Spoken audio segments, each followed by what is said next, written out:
Thank you very much, Chairman, and thank you for being here today. I've got a couple questions on it. My first question relates to the conflict of interest disclaimer. I just briefly had an opportunity to take a look at the language of the definition.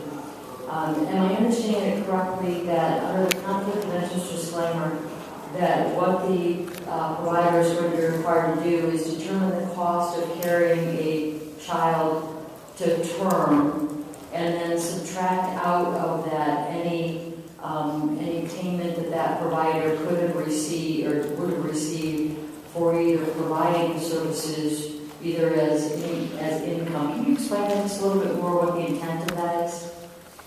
No, Madam Chairman, Representative, the intent of that is a disclosure conflict of interest from the abortionist to show that there is a financial gain for the abortionist if the mother chooses to go forward with the abortion. And this is all part of making sure the mother is fully informed on the fact that she is in fact talking to someone who has a financial interest in performing the abortion.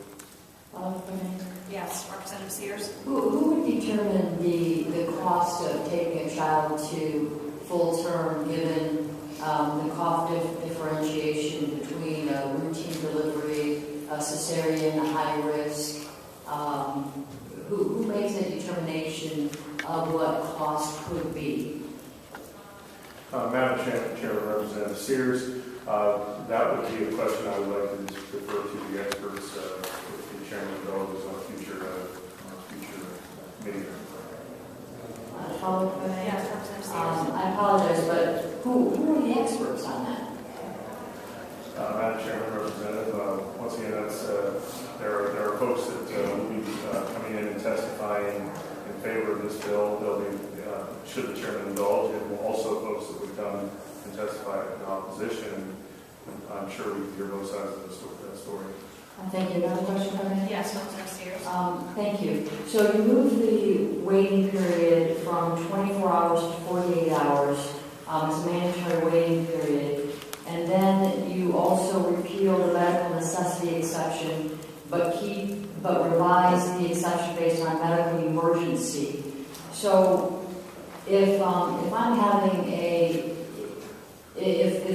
potentially in a position of somewhere between a medical necessity and a medical emergency being allowed to be immediately taken care of, and the balance being 48 hours, that the life of myself or my baby is somewhere in between there.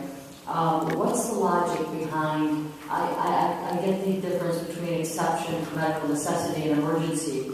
But why the 48 hours on what could be putting the baby, like in the case of twins or multiple births, where one is in a critical situation in order to save the other child, we need to do something with the one child. How does that balance? Explain the reasoning behind that for me.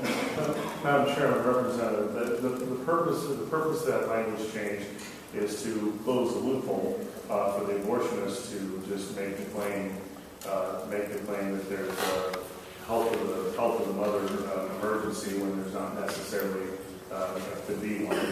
That's a loophole that could be totally used and abused, and it's my understanding that there have been court cases to show that could in fact be the case. Representative Sears. Do we not though run the risk, and I certainly, I'm certainly a right-for-life person, and certainly like a very tight definition on this.